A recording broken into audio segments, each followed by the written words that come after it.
thank you, Victor, for this invitation. And, let me also thank Dirk for this very interesting presentation and very insightful. Yeah, as you said, my background is working at ADB for many years. So I think when I speak, I'll have that intonation. I'm happy that I'm speaking before Grace. Yeah, otherwise, I won't have anything to say. But just as a background as well, as Dick has mentioned, there have been many DFIs which have been established since the DFIs, since the World Bank in 1945. Many more have been set up. The Asian banks also came up, like the JDB, KDB. But in Africa alone, we have more than 100 DFIs with the ADB at the apex. But there is still a lot of appetite for this type of institutions, as you can see. In recent years, we had the Asian Infrastructure Investment Bank set up, and also the BRICS have set up the new development bank. So there's something that the DFIs were doing right, and that's why this model is being pursued further and further. The roles have been already well articulated, but just to recap, GFIs like our own, the ADB, have been able to provide financing to entities, including governments, business, and other organizations. This financing is mainly loans, grants, and guarantees. But the difference with the DFIs is that their lending featured a high grant component as compared to borrowing from financial markets or private institutions. So that was a plus for them. So the financing for capacity building has also been at the center of DFI's activities. They have also become centers of excellence for development practice, knowledge sharing, and also capacity development. Victor is familiar with that. He played a role in that, that ADB. So let me go straight to what worked, as we see it, from a perspective of somebody who was involved in the DFIs and also working in the field. I think for us, the DFIs were very instrumental in generating long-term capital for investment, especially in infrastructure and public goods, because these are big ticket items which can be financed by governments. But more importantly, the DFIs had a multiplier effect, crowding in funds from capital markets, member countries' contributions, and also concessional financing, especially after the capital was opened up to the non-regionals in 1982. We saw much more of this. So we have at ADB, we have ADF, and then IDA at World Bank. These are concessional windows which are brought in, with the crowding by DFIs. And also DFIs operate on a large scale, on a global scale, and they have a diversified range of sectors. This model is superior to many forms of assistance, where they're able to share experiences across the globe. And the other thing is that GFI financing was effective compared to autonomous financing because it comes with technical support and capacity building. Most of the projects which are financed come with a lot of technical support from the banks. ADF did a lot of this, including support at the project cycle itself.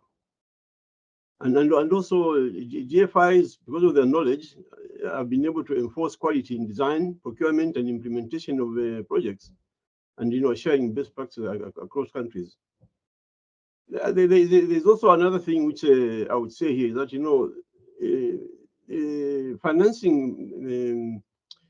financing development, is also, it has all its benefits, because the borrower has a discipline to deploy the funds responsibly, because there is an obligation to pay.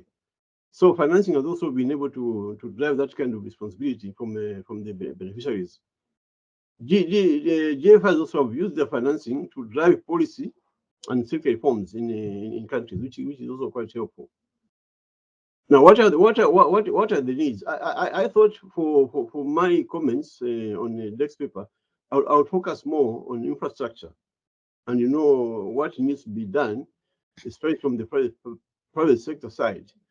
As you know, the biggest needs for Africa is in financing infrastructure to close gaps in transport, energy, water, and also facilitating cross-border trade and industrialization. So these are the things which I think are very important.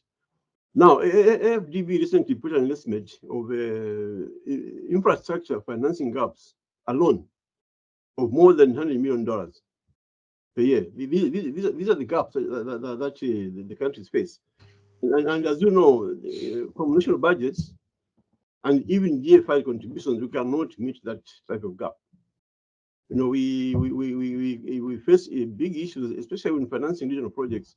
I remember I was involved with preparing the strategy for Southern Africa. One of the things that we were grappling with was that where do we get the funds for the big projects? Like we kept talking about the African Expressway from Cape to Cairo. How do you finance that? Can governments put in? Governments also at different levels of development. You find that in South Africa, the road is complete. But what do we do in Zambia, Tanzania? So the issue of financing regional projects, it's very, very, very, very key.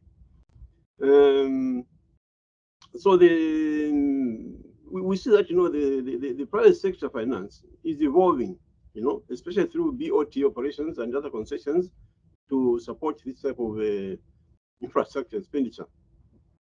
So public partnerships also offer an additional approach to increase private sector investment in infrastructure.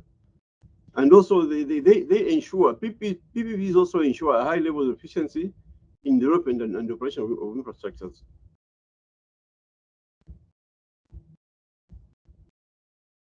So the financing options,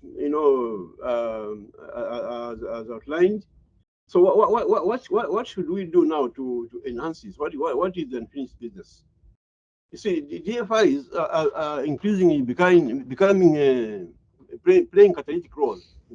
Creating partnerships to bring in the funding which is required by African countries.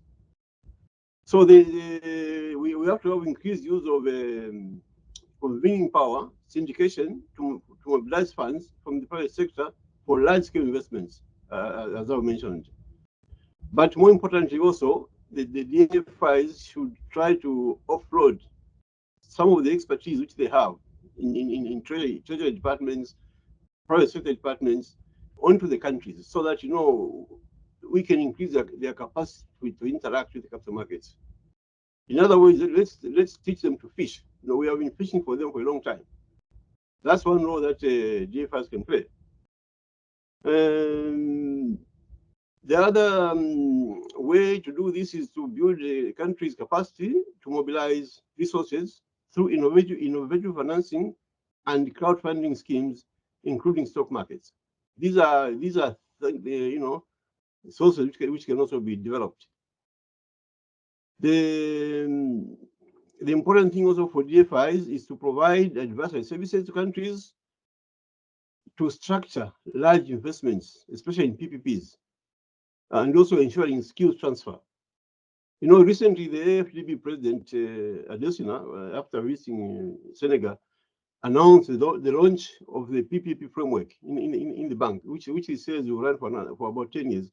I think this is a concrete step that the bank is taking to support PPP financing, especially for infrastructures.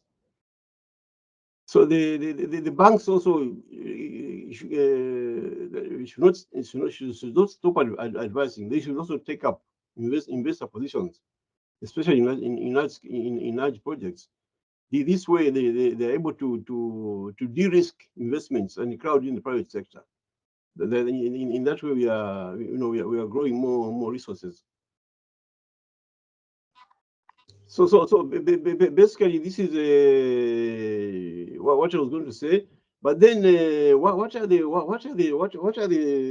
sources? Where would the funding come from? We have in African countries a lot of assets held by pension funds, insurance funds, and other saving schemes. In the SADC alone, we estimated that the up to $500 billion could be raised, from this type of schemes if they are well governed.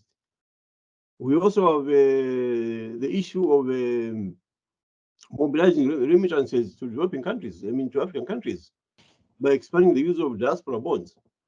For Africa, these products could raise up to $10 billion per annum. This is what has been estimated by McKinsey. We also have to increase the use of guarantees to stimulate private sector capital flows to countries which are deemed to be at high risk. We should also expand the use of green bonds as fixed income investments to finance environmental projects, water, and transport systems.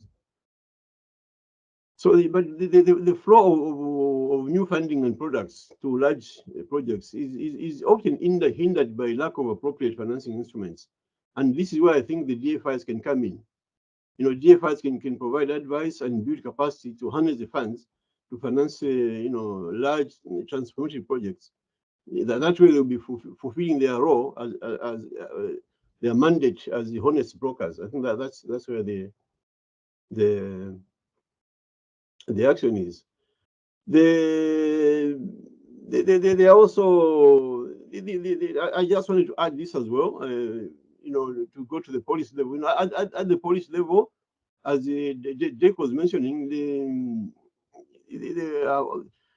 how does funding work in a policy environment? The funding should be complemented by policy reform. So what we are saying is that the GFIs can support financial governance reforms in countries, which should include the effective legal and regulatory frameworks to expand local financial system markets and sources of funds for private sector investment.